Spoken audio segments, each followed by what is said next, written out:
Hello, hello, hello. Hi, everybody. How's everybody doing today? It is St. Patty's Day. And we got a little music, we got a little calabash, we got a little Caribbean jazz playing in the background. Hope you're all doing well. It is Wednesday, March 17th, and I'm hoping to have a beautiful conversation with you today.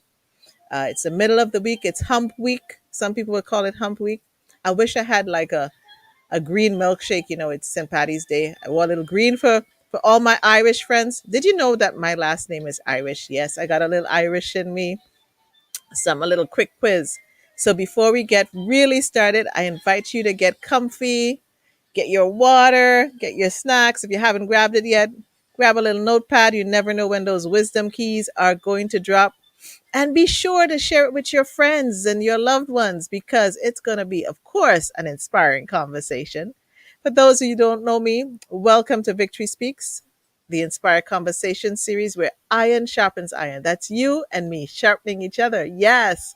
And I am your host, Nicole Waldron, your voice of victory and your mental fitness coach. And I'm on a mission to inspire you to live a victorious lifestyle.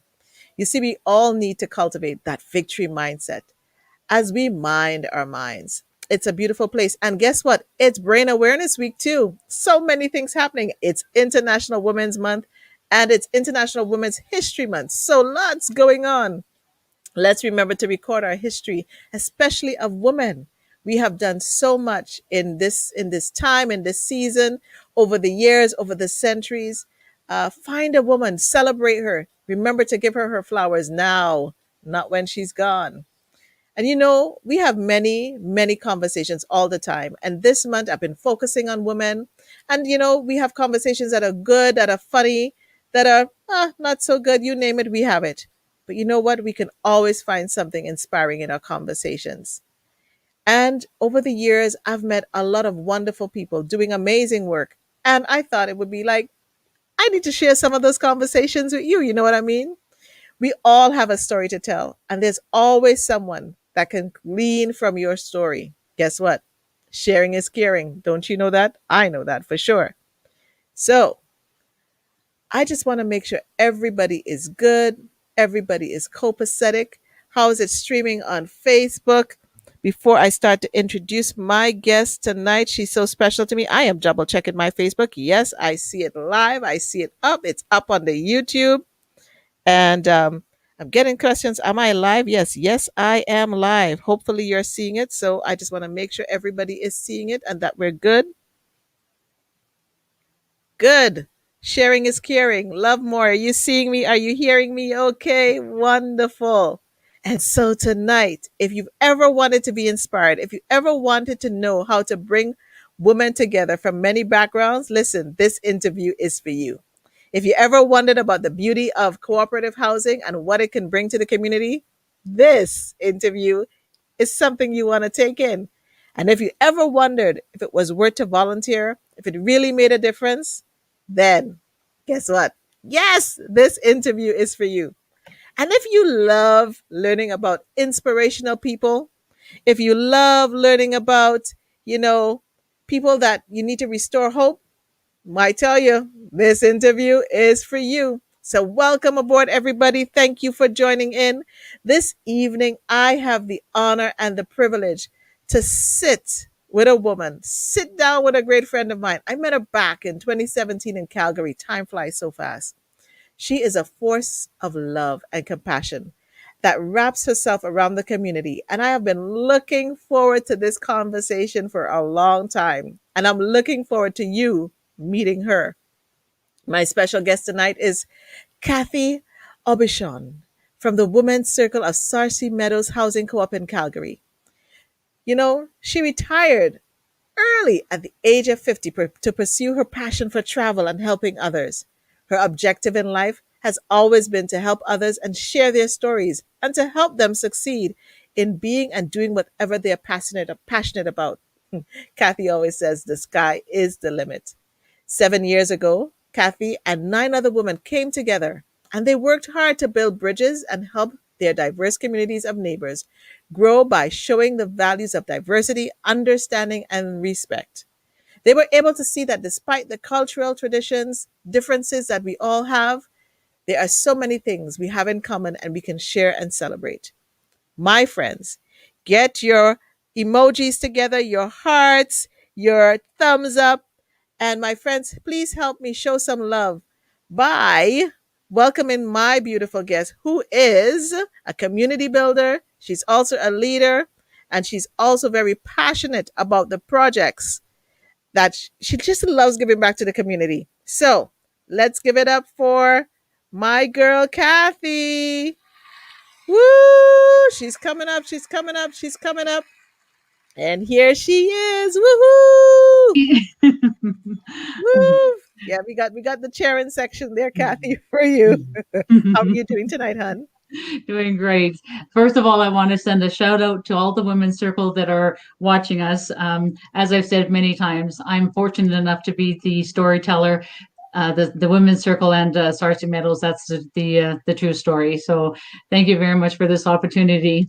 And as you can see, I was trying to decide which room should I do this from. And everybody knows my grandson is my heart. And so I decided that the place I'm most comfortable in is, of course, with the dinosaurs in the back and I love it. I love it. And he's so precious. He's so precious.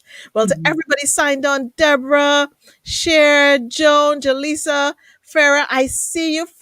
Farah Can is on. Yes, yay, Kathy. So I know you're going to recognize some names here, right here. So we're Yes. going to get into it. So what's it, I don't know what the weather is like these days. What's the weather like these days in Calgary? How are you doing over Fortune, there? Fortunately, we're on a warm trend right now. We had a bit of a cold snap a couple weeks ago, which was hard on all of us because so many of us in the women's circle volunteer with feeding the homeless, helping the homeless. So that was really hard for us. But now, thankfully, the weather has warmed up and things are getting better, and the snow's melting. So now we're fairly fortunate. What is it like living in Calgary? I mean, I've only gotten to visit, but what is it like living there? Well, I was born and raised in Saskatchewan, so Oh, used to the flatland. So I'm coming to, and I love it. Don't get me wrong. I love life in Saskatchewan, but in Alberta, in Calgary, we're surrounded by the mountains. We have the Chinook winds. Our city is very diverse and multicultural. The other thing is we're very close, like as I said, to the mountains, so we get out as often as we can. So no, it's a beautiful city we live in. I look forward to coming back out there. I can't Mhm. wait. I can't wait. And Yes. I can't wait to see the women. Farah, I miss you too. I can't wait to see you guys. So, what brings you joy? And I know your grandson brings you I joy. was What gonna else say brings you that's the joy? top of my list. I know. I can imagine. He brings you great joy. You're like the best grandma ever. The thing is with him, he's 4.5 years old, and he's gets smarter every time that I see him, and he knows it. He lets me know.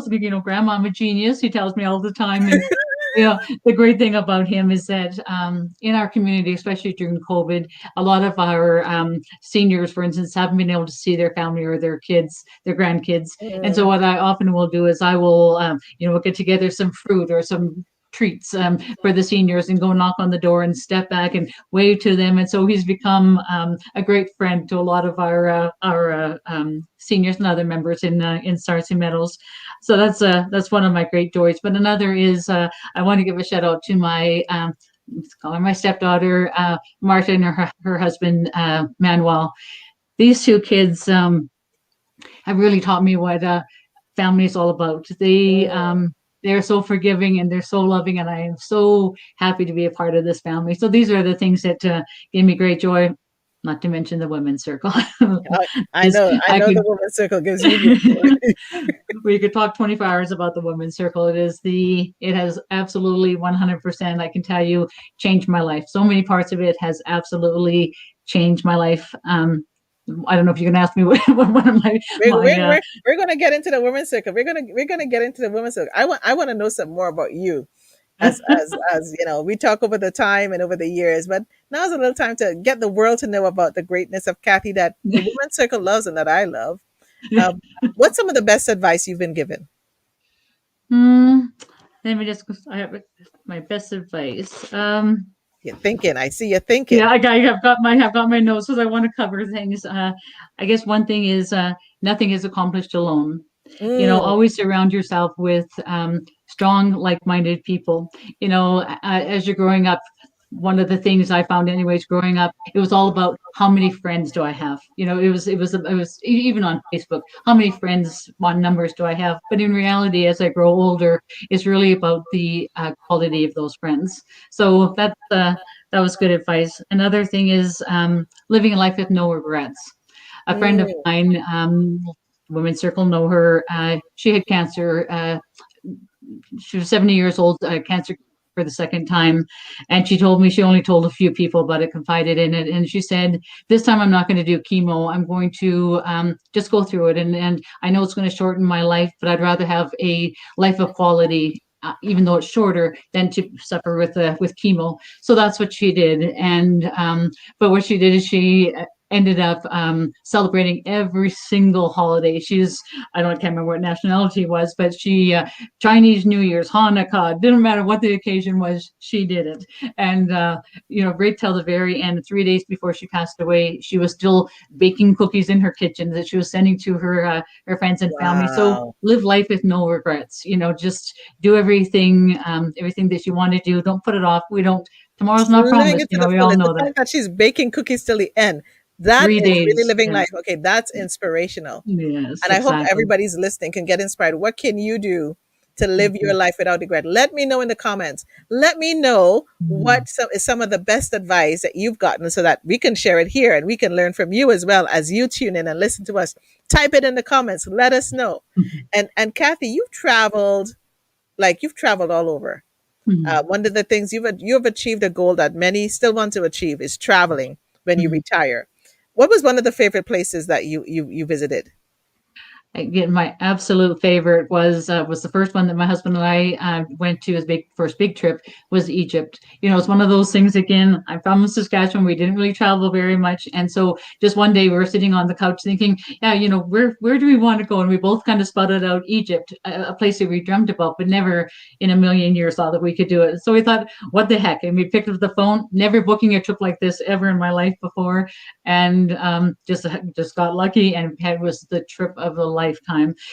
From seeing, I guess my favorite place was Abu Simbel. When we were standing there as we're walking along to get to this place, it looks kind of plain and ordinary, but as soon as you round the corner and you see this magnificent, setting, it brings tears to your eyes. And for me, again, kind of coming from humble beginnings, I sat there and I thought, who Mm, am I to be able to stand in places where kings and queens sat? wow. Who am I to be there? And it was just such a powerful experience. But yeah, again, this was our first trip that we ever took to a Muslim country, and at this time it was before the Women's Circle. I knew nothing about the Muslim culture, so it was different. It was very, go for breakfast for bacon and eggs, and there was no bacon.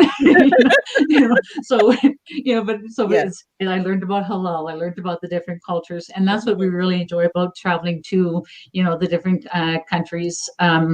We get to learn the culture, the religion, and you take the best out of all of it. And the one thing that we always like to do as well is go to the orphanages, because it's one thing to go to the customary places and just see the tourist things, but Yes. it's also very interesting to see how these people are living, and Really it's living. Yeah. oh yeah, for sure. See your heart. Even on vacation, you're giving your heart. Even I don't know. Even on your vacation, you're giving your heart. So how did the work? So tell us about this women's circle. How did it start? Well, but back in so this is 2014. All of the communities in Calgary have a City of Calgary community social worker. So one of the Oh, social workers. really? Yeah, yeah, it's they're assigned to all the different neighborhoods. They go out to the community halls as well, and they participate in mom and tot activities. So from there, this social worker got to meet some of our ladies, and she kind of talked to them a little bit and realized that something wasn't quite. They weren't maybe as happy as they could be. So Okay. the social worker came to our then general manager, Roberta Miller, and asked her, like, is there anything our community needs? And she said the one thing that she is finding is that there seems to be some division in our community. Sarcee Meadows is 50 years old. We're built next to there's an army base next by. So it's very primarily white community, if you want to call it that.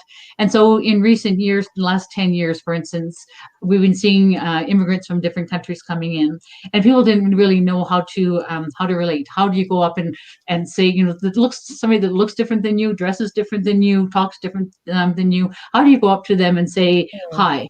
For instance, it seems so simple, but it can be intimidating. And anyway, so the ladies decided the social worker and Roberta decided, let's talk to a couple of the other women, immigrant women, and let's see what we can do. So they went to the first meeting and thought, okay, well, let's get some women together and let's see where we go from there. So one of my neighbors just said, it just happened to be passing me on the way. I was just at the point of retiring, and she said, Kathy, we've got this group that seems kind of secret. We want to, we're just testing the water, see what it's going to be like. You want to come? I thought, what the heck? I'll go to a meeting or two just to learn Yeah. about it. Well, 7 years later, I'm as hooked as can be. And so, once we sat down there was the social worker, the general manager, and a few, there's what, 10 of us, different cultures, different ages. Yeah. We sat down over chai and butter chicken.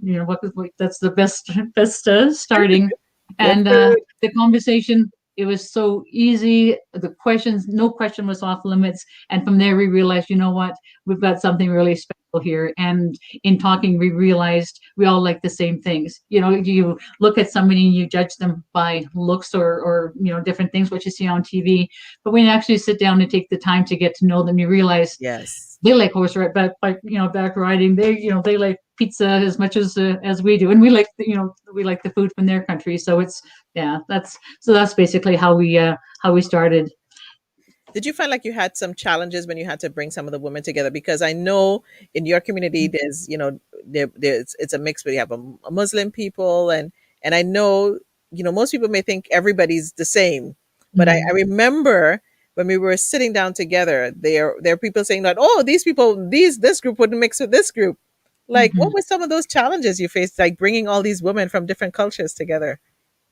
It was very interesting because again, at our first meeting, we had women that were from India, from Poland, from I guess myself, Canada, like all different countries, and people told us, if you have somebody from India, so they were your first Right? group of women are from India, there's no way anybody from Pakistan's going to join. Well, Oh, you never say no, never to me. So it didn't take long, and then so we reached out to the ladies from Pakistan, and they joined. And then people said, well, now that you have those two groups, you're never going to get any women from Somalia to join. Well, again, never say never. So we have people from yeah. all like every country under the sun. And the thing is, not only are we coming together, we're thriving together. These ladies are now best of friends. There's the competition with the chai. Who makes the best chai from the different countries? It's all different, but it's yeah, it's a there definitely was a few challenges at the beginning. People the ladies back then from some of the countries didn't speak very good English, and so we told them what better place, what better way to learn English than in a safe environment like the women's Mm, circle. If you make a mistake, if you mess up, mix up a word, we're there to help you, and no judgment, no questions asked. So it was to see things transpire that first year was incredible. Yeah. I love that, and I love Farah's. Indeed, God created us all equal. So Mhm. so true, so Mhm. true. And so now you're like 50 women strong. How many women now are in the women's circle? And it's again, we started off with 10, and with every single we're doing meetings every 2 weeks back then, when the group was small enough that we could meet in each other's homes. And with every meeting there's one or two more people, and then it just kept on growing and growing. And in fact, we had one lady, we as part of our meetings, we would have, so we'd try to have different activities, and one was growing flowers. And there's one lady, Marla Harding. She's our garden lady. So we invited her. She was 70 years old at the time, and we said, "Can you come and teach us?" And she said, "I'll come and teach you, but there's no way I'm joining the women's circle." Well, by Ooh, the time the hour was up, it was, where do I sign? She was it's sad to report that we lost her a few years ago. Oh, But she came in, and she was such a mentor. She was loved by all the ladies. When you think about some of these ladies that come over from different countries, they leave their families behind, and so people like Marla, Betty, Carol, like there's so many ladies in our community that take over the role of mother, grandmother, that kind of thing. And Marla was definitely that for us. So yeah, there's a lot of special people in this group, and as people are still adding on to our women's circle even now.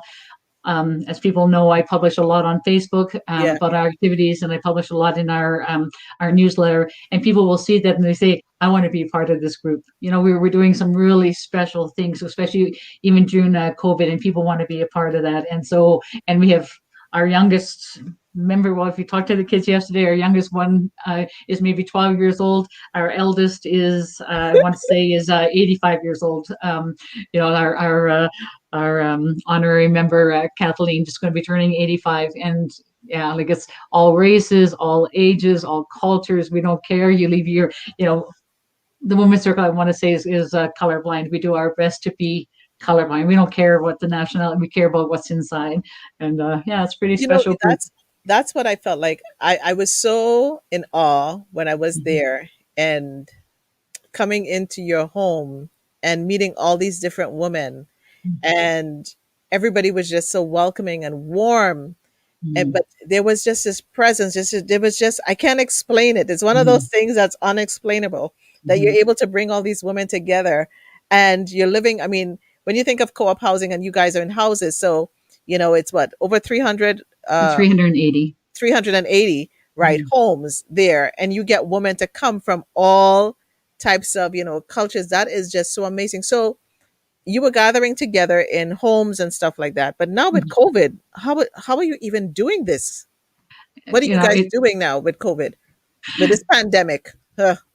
Yeah. So as the number started to grow, we ended up we have a community hall, so we would meet in the community halls from time to time. But what we find easiest is to communicate over email, through WhatsApp. What we're not meeting face to face so much.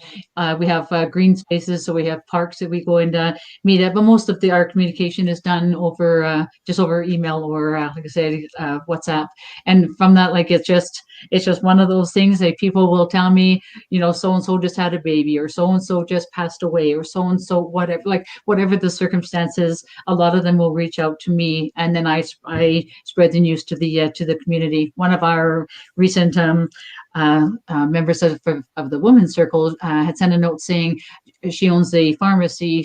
Her pharmacy was robbed at gunpoint, and so she came on No. and she shared through email saying that this has happened and how devastating it was to her and her family and her employees. So through that, everybody reached out. If you need anything, if you need a hug, of course, the virtual hugs. Yeah, If you yeah, needed, yeah. if you need to talk to somebody on the phone, never feel alone. So not only is the Women's Circle helping our community, we help each other as well. If anybody needs anything, we are here for each other, no matter what the circuit, good, bad, or otherwise. We're here. One of the things I saw is this birthday thing.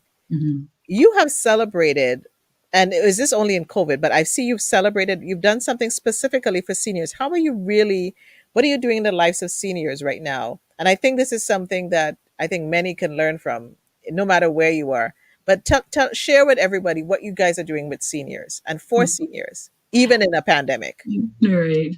One of my good friends, Quaco, he was about to turn 80. Well, turn 80 just, what is it, April 2nd. So just after the pandemic started.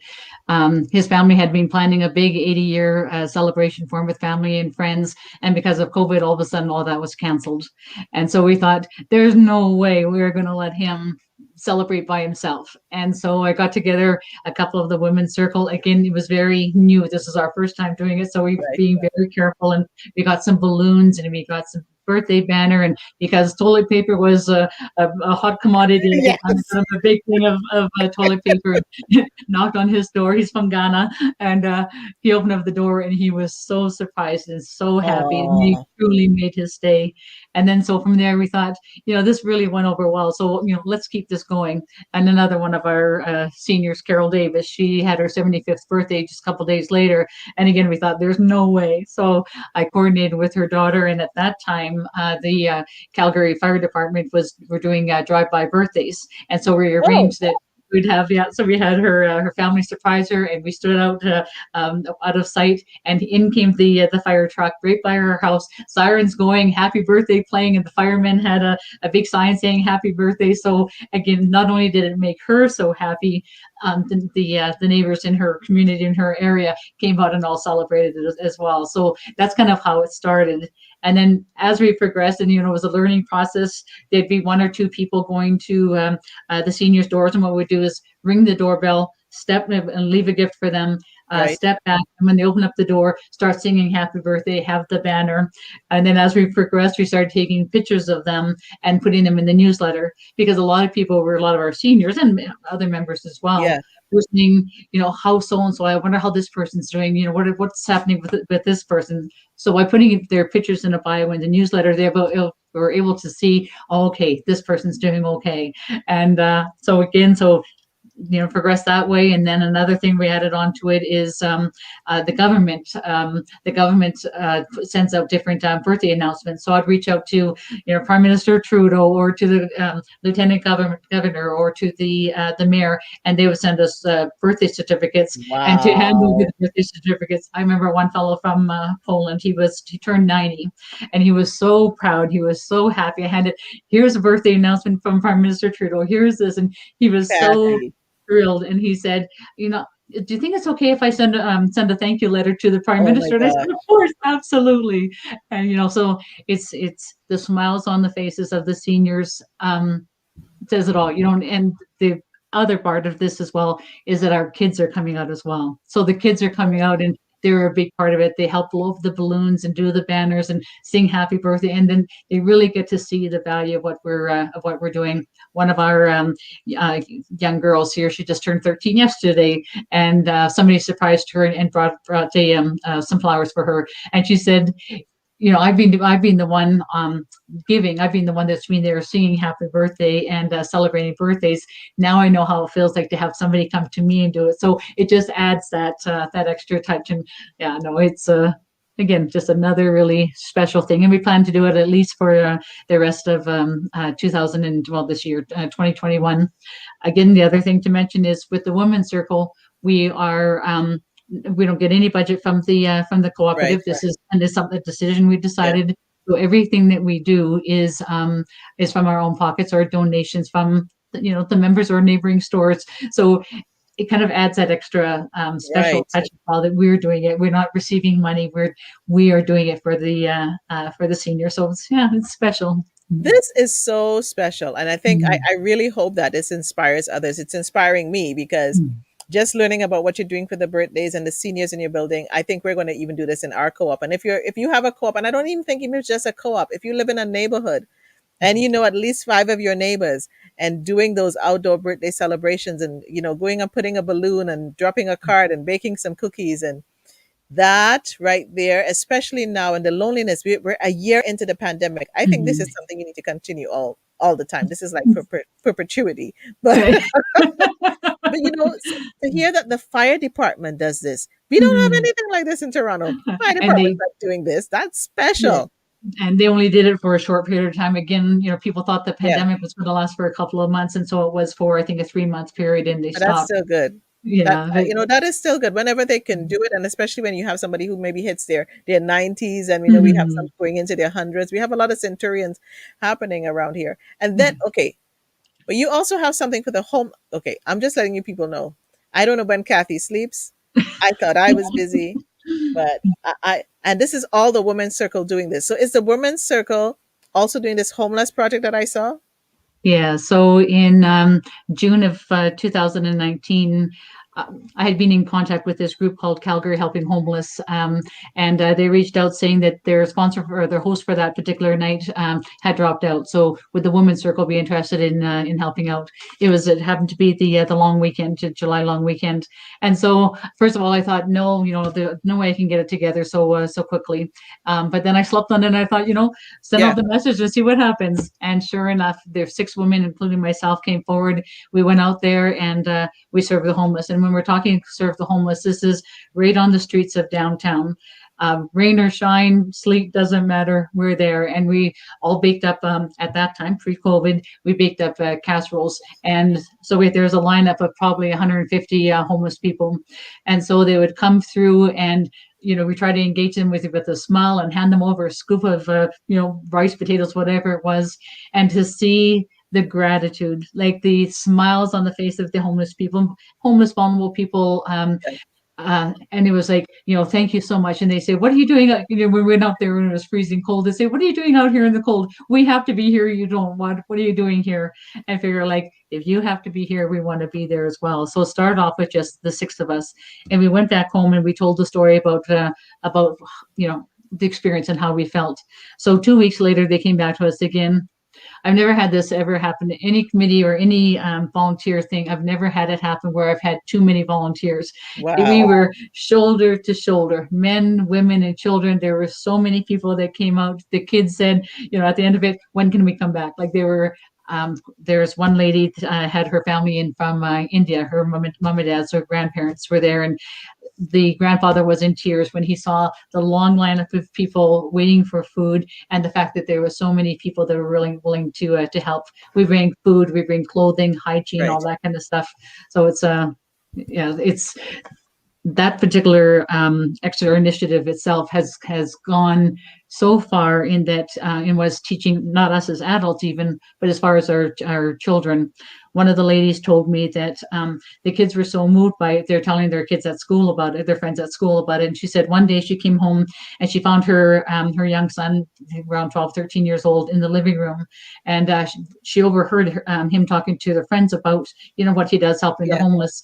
And so they all ended up, they reached into their pocket, took out all their money and put it together and went and bought food for the homeless. Like, so these are things that we're teaching them how to give back, how to appreciate what you have, and just, no, it's They're watching, priceless. the kids are watching what we do more than what we Mhm. say. They Mhm. literally, we can tell them to be kind and to be loving, but you're literally Mhm. showing them that. And that is so significant. So now with the pandemic, how did you have to are you still able to do stuff with the homeless project? We ended up having to stop with that particular group as we weren't able to Mhm. scoop up food anymore. We did for a while hand out takeaway bags, but even with that, we had to stop just because the Alberta Health Services restrictions wouldn't allow us to Okay. have, because we have like anywhere up to, especially this time, around 50 people showing up. So we couldn't do it that way. But we did find another group, Be the Change, YYC, and with them, I can't, both of the groups are absolutely amazing. But this particular group as well, what they do, they keep us safe. So what we do is we bring them donations, and all I have to do is send out a message and say, hey, we're going to be going down to Be the Change on Tuesday. What do you have? Next thing I know, I'm having to call up my neighbor and say, I need your vehicle as well, because we've got so many. And when we show up at the Be the Change, they kind of chuckle a little bit, because I'll open up the I'm trunk and they'll see, sure. they say pillows, blankets, hygiene, like all the, water and chicken, muffins, like all of this stuff. Like I don't think they're used to seeing so many pillows and blankets, but we want to make sure they're comfortable. So You know it's what is so significant is that you started the women's circle, 10 of you. And who mhm, knew mhm, 7 years later that you would be doing this type of work when it mhm. was just about bringing women together, and now you're bringing the community together? In a That million like years. Mm. how does that make you guys feel?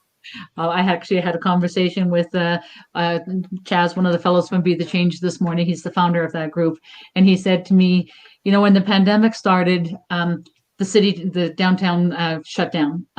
The office buildings, people were working from home. It was a ghost town. Restaurants were closed, so the homeless people couldn't get food. They couldn't get water. Yeah, Washrooms, the libraries were closed down, so they couldn't, the basics in life they couldn't have. So have think right. about being homeless, but then think about being homeless in a pandemic. Again, no panhandling. There's nobody to panhandle from. So all of these things. And so he decided that no way, there's no way. He told me as well, to share the story, that he was homeless for a while. So he Wow. knew they were closing down, feeding the homeless and giving them the necessities was not an option. And so he continued to do this. And talk about a good feeling. Like this was 2 weeks ago. Whenever I go to drop off donations, I always like to bring at least one member of the women's circle, and especially the kids. We can only bring a few because of the pandemic. Yeah. We closed, but so we brought one of the youth, Juji, that turned 13 yesterday, and we asked the questions: why are people homeless? What do you do with the donations when we give you this chicken and muffins and fruit? What Yeah. do you do with this? And they described to us how they put it into a wagon and they walk up and down the streets in the evenings, 4 evenings a week, and they go underneath the bridge, they go in the alleyways, and they're finding And they find them. the rough sleepers. And yeah, one of the questions that she asked as well is, when do they eat the food? Do they start eating the food right away as soon as you give it to them? And they said yes, that may be their only meal for the whole day, maybe even 2 days, and who knows when they'll get more.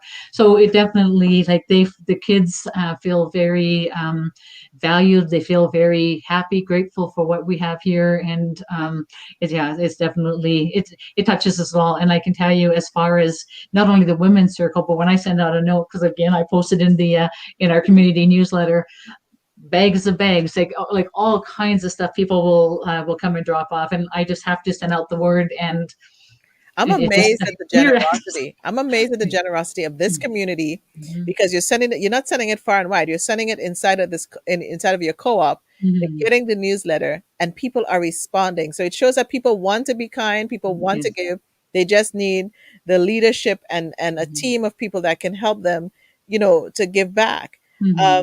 I think, you know what? Let's show something about the women's circle, so then we can go into the next question. So let me show my viewers and show us your love. If you have any questions, if you want to do something like this, I hope you're being inspired.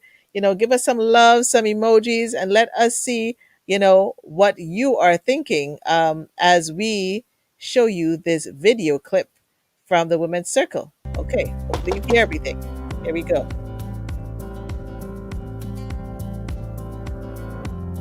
What's the point of living in a community where you don't know each other?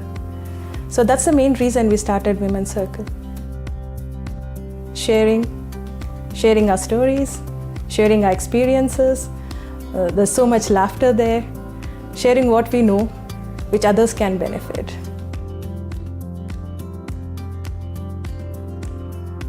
We have 380 homes, 2, 3, and 4 bedroom townhouse type units. I think that the challenges of becoming more diverse are breaking down all those society myths. They're just another person, just like I am, with the same fears and wants and desires. So that's a wonderful, positive thing to have that kind of diversity going on in the group.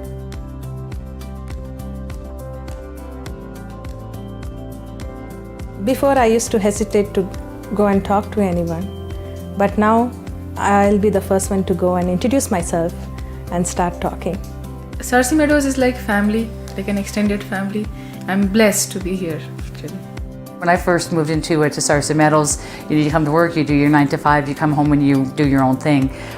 Joining the women's circle, I've just gotten that confidence that I can walk through the community, say hi to everybody. I help out with my neighbors help me.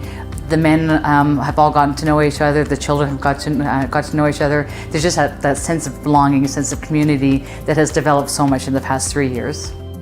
We have different backgrounds, we have different culture, but I believe we also have more similarities. So I think we all should come with that similarity and form one beautiful nation, which no one can take us apart. My message to other co-ops would be to open your hearts and open your doors before being judgmental and forming an opinion. And just a simple smile probably could bring back so many joys, and it could build so many bridges. If we can do it here at Sarcee Meadows, you could do it in any neighborhood. My hope is that this legacy continues for more generations to come. It warms my heart that in our small corner of the world, we are making a difference. One smile, one kind word, one act of sharing, we are making a difference. If after hearing our story, even one co-op starts their version of a women's circle, what a wonderful success story that would be. When I think of Women's Circle, the word comes to me is sharing. Laughter, inclusion, safety, caring, diversity, friendship, family.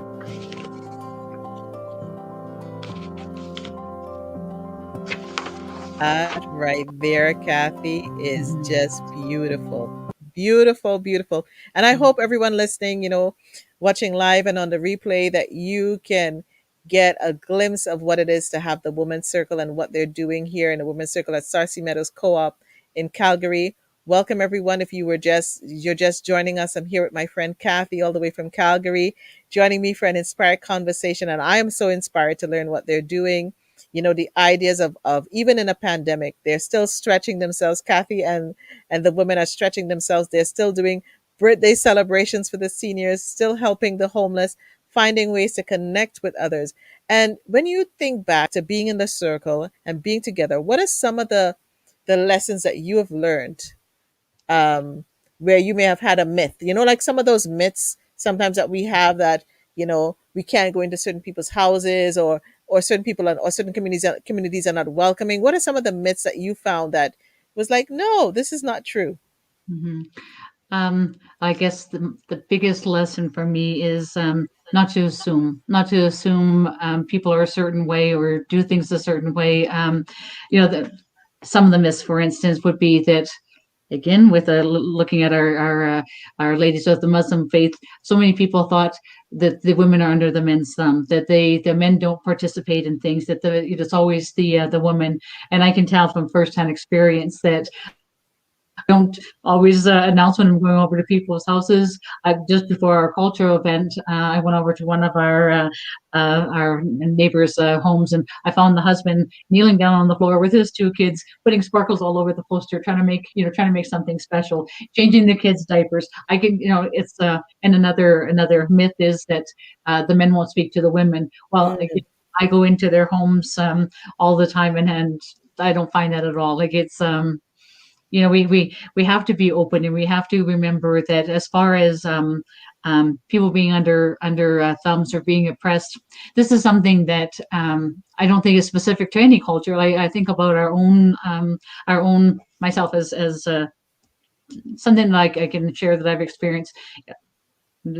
Personal thing was I was involved with a fellow that was very controlling. I worked from mm, 7 to 3.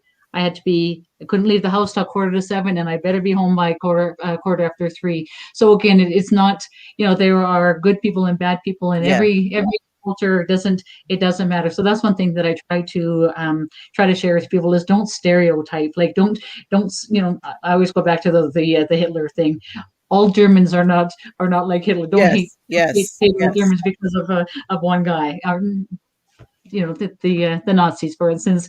So that's kind of the thing is that I've learned the most is just be open your heart, open your door. Do not don't judge people. We don't know, you know with helping the homeless, it's another thing. Like so many people say, oh, they're on the street because they're lazy bums. They don't want to mm, work. But they've got all of these. You hear all these stigmas, and I can tell you from being a part of the helping to feed the homeless and taking the time to listen to their stories, that especially like with COVID, people are losing their jobs, people are yes, losing their marriages, yes. health issues, all kinds of things. So yeah, like don't be judgmental. Who are we to judge anybody? If you're going to help.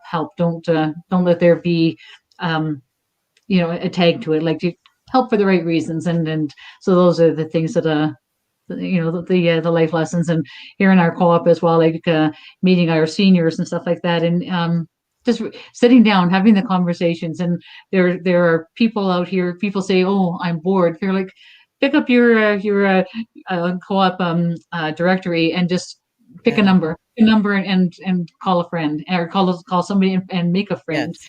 So that I guess is the biggest thing for me. And you know what I love? It's funny. I always end this show with telling some people that a conversation just starts with a smile. So I even love how you even incorporated that Mhm. piece into it. The stories, you're such a storyteller, and you have Yeah. this way that you can bring out the best in others. And I'm looking at, I'm going to give you some of the love that's being given to you here. You're getting your flowers. Farah is happy to leave a beautiful legacy. Excellent job, says Rishma. Excellent Yeah. job. Love all the smiles in the video. Stay blessed always. you know Blessed. Bias and misconceptions are what we need to get rid of. It truly Mhm. is. um And so I love that, because it's really inspiring. And as you break down, when we're in a place where diversity, when Canada is supposed to be a very diverse country, but we still have this racism, we still have these unconscious biases, and we also have biases that we're very much aware of. Because, Mhm. as you said earlier, with the older the lady with the gardening, at first she said she's not going to join the women's circle Yeah. until she came in. Do you know what made that shift happen? What makes that shift happen when the women come in and they see you, Kathy, and then you're writing on a board and taking notes? Like, what makes the shift? What happens? All I can say, I think that you experienced it yourself when you came to our potluck, is it's so, the women are all so genuine and so open to sharing. There's no judgments. People will tell stories that, when you were there, for instance, I heard stories from some of the ladies I had never heard before. It's so welcoming and comfortable, and goes back to the same thing as when these ladies couldn't speak that English that well. Yeah. They knew that it didn't take them long to know that we were there, and we're there to support them. We're not there to point fingers or laugh at them or judge them. We're there to help. And I think that's one thing that we've established very early on, is the trust factor. And so people are comfortable sharing their stories. And it's like I said, I could talk about the women's circle all day long. Hey, it's just like some of the, early on, again, when we first started, I had no idea what halal was. I had never Yeah. heard about it, didn't know what it was.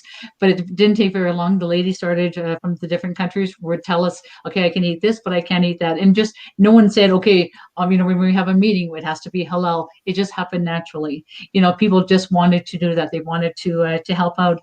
And so what we do is, not everything is halal. There'll be halal for, because it's based on respect. We'll have halal for them. We'll have, for the ladies that don't eat pork, for instance. We'll Right. have vegetarian. We'll have, because we want to cover all bases. We want to make sure that everybody's happy and healthy.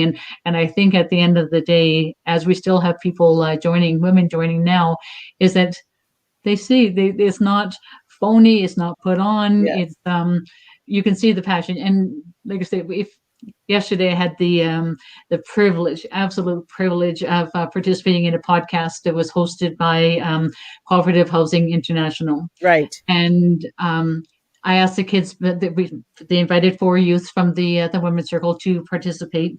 And I asked them prior to the podcast to just write a couple of paragraphs. What does living in a co-op mean to you? And the stories, I was shocked. I was totally surprised and impressed at how well spoken they were. How the common thread through all of it was they felt safe, they felt secure, they have made lifetime friends. And these are kids from, like, I think the youngest one was 12 up to 14, and it was Oh, it just goes to show that they're watching everything that we're doing, and yes. they're modeling after us. And Yeah. so we have to make sure that we're being the best that we can be. These are our leaders. And so as one of our members, Carol Davis, said to us this morning, Carol's been in our co-op since 1971. She's one of our first members. And Wow. she said, you go through life and you think, oh, we're doing okay as a cooperative. And then she read these essays from the kids, and it was, yep, we were doing a good job. We're on the right track. Like, we have future leaders here, and it's not just the kids in the women's circle. We've got a lot of very impressive kids that are doing all kinds of good kids of all ages doing really incredible work. So no, it's I'm something. I'm so impressed and inspired, and hopefully we can share this interview with many co-ops, but even many neighborhoods. That Mhm, when you listen to this interview, it's not even just about joining Kathy's Women's Circle. It's mhm, about starting your own women's circle where you are, no matter what it is, whether it's with 5 friends, whether it's with your community. It's bringing women together, because so many times women are competing against each other and not learning how to complement each other. And the fact that you guys were able to do this just really, mhm, warms my heart. And I'm so glad that it's still going years, mhm. years It's later. shocking. It's years later, it is growing, and you're gonna just need a home just for this. Uh, where do you even find the energy for this? What gives you the energy to do this, Kathy? As Farah has put in one of her comments here, sleep is not really my friend. I don't. I'll sleep when I'm gone. Like Yeah, yeah, I'm so. I don't know. It's I'm so passionate about helping people, and I guess I wouldn't be if I didn't see any results, but I see not instant results, but I see the change. I back in the early days, there used to be those people. Those people don't do this, or those people Right. don't partner. Those people, whatever. There's a lot of those people, and now I don't hear that so much anymore. And I think so it has changed. Things like definitely we'll be posting the kids' essays, so our community is going to see these kids and what co-ops and Sarcee Meadows in particular means to them. A couple of years ago as well, we had a seniors day, and so again, the kids, we had made up packages and we went door to door to the seniors to deliver them.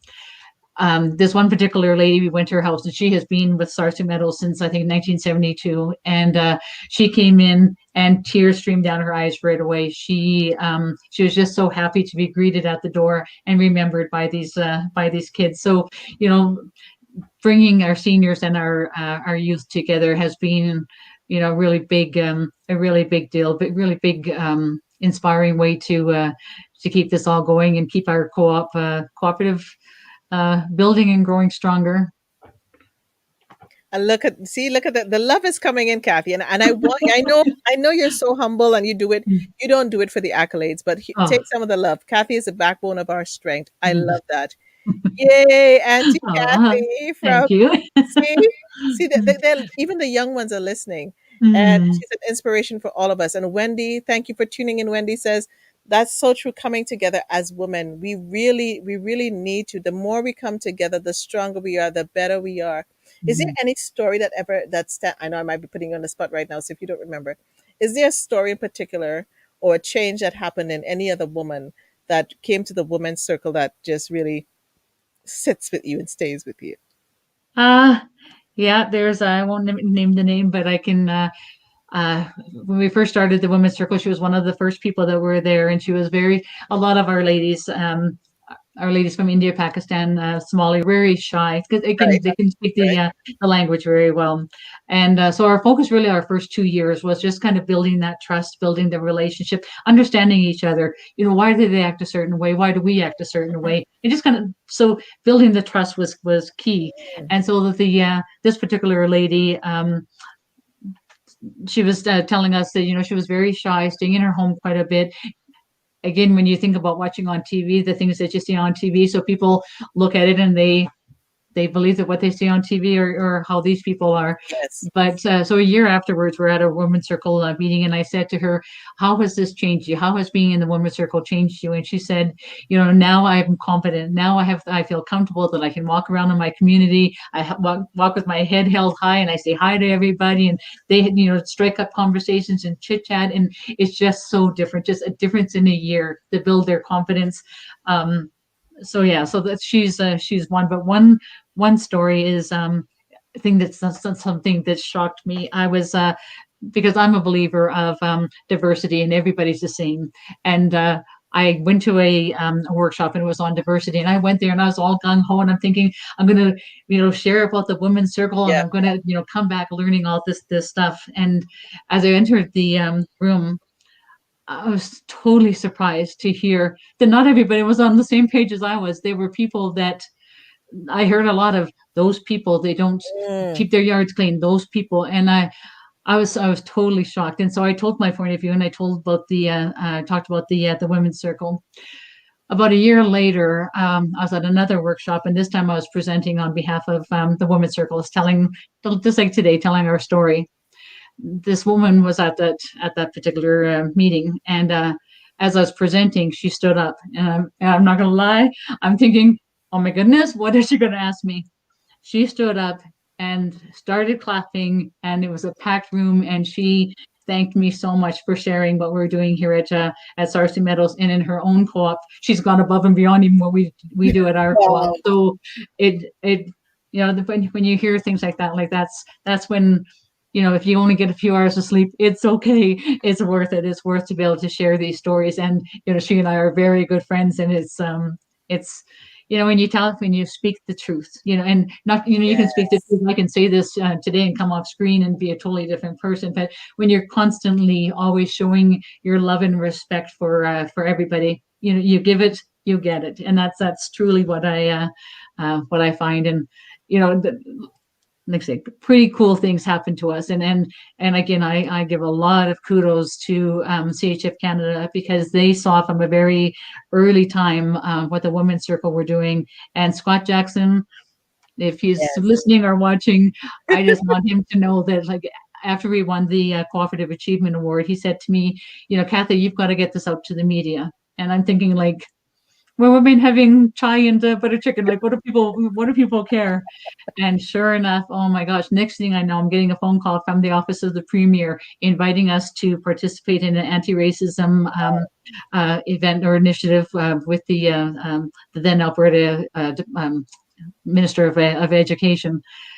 And then we're invited by the then Premier Rachel Notley to Black History Month, to different receptions, and we're being invited to all these different events. People want to hear our story, and so all around the world, people were publishing our story as well. Which again, it's just, it kind of freaks you out a little bit, because you think, like, what are we doing? It's so simple. Why are people so interested?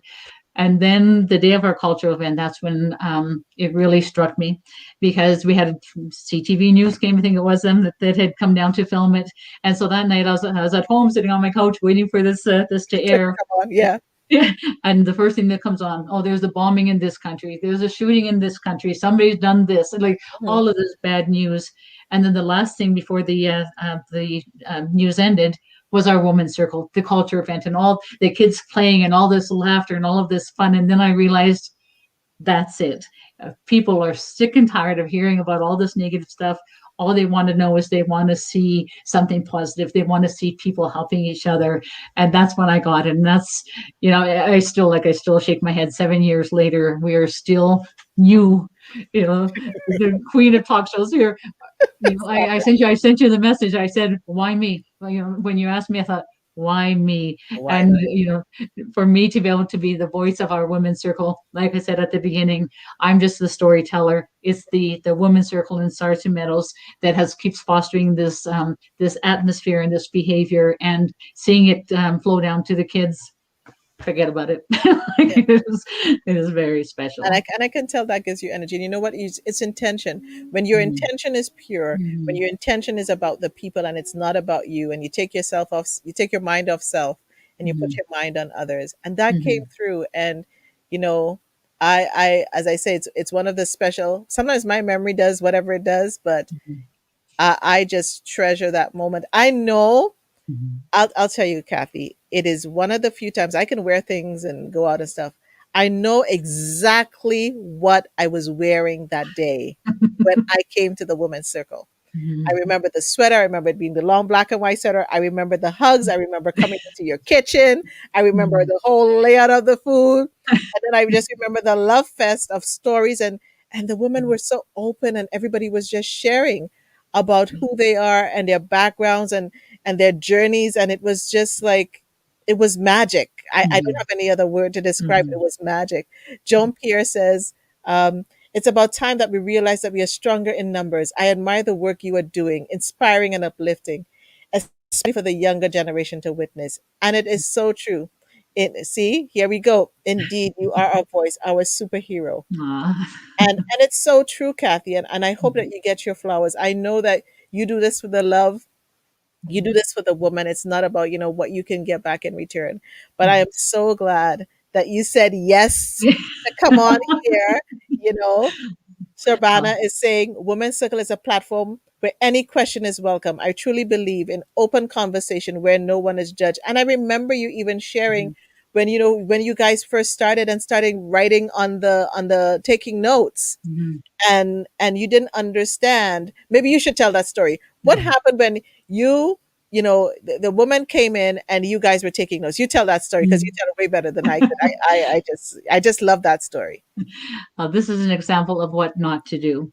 Yes. When we first started with the Women's Circle, again, because we don't know each other's cultures, we don't know how people are going to react to things. We just go to what's natural to us. Yeah. And so when we had our first meetings, we had a social worker that came in just because, not that there's going to be any fistfights or anything, it was just because it's just the way that it was. And we had our flipboard, and we had somebody taking notes, and we had an agenda that we were following. And as people were talking, all the ladies were talking, there's somebody always writing down on the board what was being said. And again, that's something that's typical at, for me, it's something that's typical at a meeting, but it may not be typical for other people's countries or cultures. So they're wondering, why is it every time I'm saying something, they're writing it down?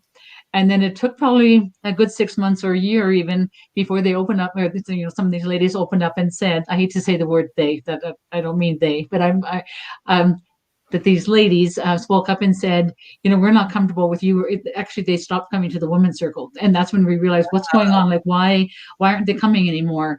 And then when we asked the question, they said, we're not comfortable. This is something that's new to us. We're not comfortable with you writing down what we're saying, not and taking notes and sharing it with everybody. So as of that meeting, we stopped. We decided no more. This is no more social worker, no more formalities. It's just going to be us women getting together and just talking. And even though we didn't have an agenda, we still had our things that we wanted to do, and we had that top of mind. So we took small notes just to make sure, because as we're getting older, didn't want to forget. We wanted to keep track of what people said. But that was the key. And it was so interesting, because it didn't even dawn on me for a second, and didn't even dawn on me that it was bothering people that didn't know what we were doing. So that's the thing, the key thing is make sure that you're in touch with the people that are in your group, talk to them, ask the question, and, are you comfortable with me recording this? Are you comfortable with me writing it down? And this is why I'm writing it down. It's because I have a bad memory and I need to write it down. So it's great. Like it's, like I say, different cultures. And I know I'm speaking a lot about the ladies that come from, countries like Pakistan and India, but it's so much more. And what's very interesting as well is when we first started, I thought that it was just the ladies from India, Pakistan, Somalia that were feeling not involved or not welcome. Right. When we did the culture event and we started knocking on doors saying, "Oh, do you want to have your country represented?" That's when they would say, "Oh, who cares about my country? Who cares about this?" And I thought, it shocked me. I was surprised, and I thought, "Are you kidding me?" Everybody wants to learn. And the key, one of the cool things that came out of that culture event, with I think 13 countries represented. We had a note from a lady afterwards saying, I'm not able to travel. I think it was for health issues. She wasn't able to travel. But with this culture event, 12 different countries were represented. People that represented the countries they wore the clothes that they would normally wear in their country, served the food that they would traditionally would eat, had little trinkets and stuff like that. So as she went around to each of the booths, the stations, she got to learn a little bit more about the country. And so she felt like she was going on a vacation at every table that she stopped at. So very, very, very cool things. I love your community. I love that you don't just wait to go to a festival outside. You created your own festival inside of there. And so many times we're always waiting for, okay, what's happening out there?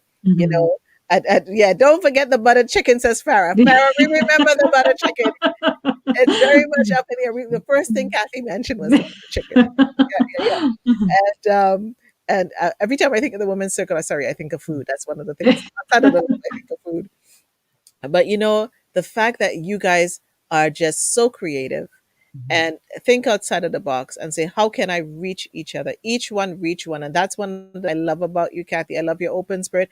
And it speaks of the culture that you guys have garnered inside the women's circle. And, I am just so happy that I was honored and given the privilege of meeting you and then invited to be part of this sacred women's circle. So as we wind down, because I'm cognizant of the time, you need to go have dinner. It's, you're behind me in time. I'm ahead of you in time in Calgary. Is there anything you want those listening live or on the replay to know about you, to know about the women's circle? Anybody you want to shout out? This is you. This was made for you. This is not about me. This is me hosting you and letting the world hear about Sarcee Meadows Co-op, Women's Circle, and their fierce, strong, beautiful leader, Miss Kathy. Auntie Kathy to some. Well, for me, cooperative housing was something that was completely new to me. Before I lived here, I had my own home, my own house that we owned. And when I lived there, I maybe knew the neighbors on the left, maybe knew them on the right to say hi, that kind of thing. It was nice to have that. But moving into co-op housing, it's something that is very unique. The people that live here are doctors and lawyers and accountants, single parents. We have business owners. We have everything, and everybody supports each other. It's as somebody had said, it's strength in numbers, and we really celebrate each other as women. With my husband as well. I think about my husband. He's a hunter, and again, I post his pictures on Facebook. And it wasn't long before some of the husbands of the ladies would say, "Do you think Mark would take me hunting? Would you think he'd teach me?" So even the men are coming together, and it was very funny at the culture event. One of the men came up to me and said, "Do you think we could form something like, I don't know, a men's square?" They were like, "You're on your own there." But, there's the men are so proud of their wives, and the kids are proud. And when we get them involved. The mayor, he came to our culture event June. This is June, his political time. He should have been out campaigning, but he said he's going to stop. And so I thought, oh, he'll stop 15 minutes and he'll go on his way. An hour later, he was still there, shaking hands, getting to know people, and enjoying the samosas and the chai, and just really letting us know that what we're doing is exactly on target. We're doing our best to wipe out racism and to embrace and celebrate diversity, because that's what it's all about. And all of us are foreigners in this country. Majority of us are foreigners in this country, so we all have to find a way to inhabit this earth together. And I'm so many people have said when they moved into Sarcee Meadows, it's I'm going to move into Sarcee Meadows and I'm going to save some money. I'm going to get out and I'm going to buy a house. Well, 50 years later, we still have 23 of our original members that they're still in the exact same unit. That my next door neighbor has been here since 1971 when we first started having people move in. To get into the Sarcee Meadows, there's a 5-year wait list. Like people wait on the wait list for 5 years to get in here, and people say, the only way I'm going to be leaving here, myself included, is in a pine box. You're not getting me out of here. I love it. I love the women's circle, and it's not always easy. I have my frustrations, but it's always think I can't quit. This is for the kids, the women, and the community. So no, I'm here for the long haul. And you know what? It's so true. Unless you live in a really good co-op, and I know not every co-op is perfect, and not every housing community is perfect, but if you get a good housing co-op, because we're built on community, and that's what people don't know. They don't understand the difference between us and a condo and us and a regular apartment building. It's about building communities. And I think that's one of the things I love about my co-op too. When I came here, it reminded me of being in Trinidad, where it was family and it takes a village, and this one was looking out for the other, and your neighbors down the street. I remember growing up in Trinidad, I was baking a cake one day, Kathy, and I love to make pineapple upside down cakes. And I didn't have eggs, and I ran to my neighbor. Okay, do you have eggs? And then, oh my God, of course I didn't check because I just wanted the pineapple upside down. Say, oh, I needed sugar, and I went to the next neighbor. And by the time I was done, everybody, by the time the cake was done, but then the cake share was shared between 3 houses, because that's how you live, and that's part of co-op. The co-op living, and this is why I have lived here in my co-op for 27 years. Holy Wow. Moses, yeah.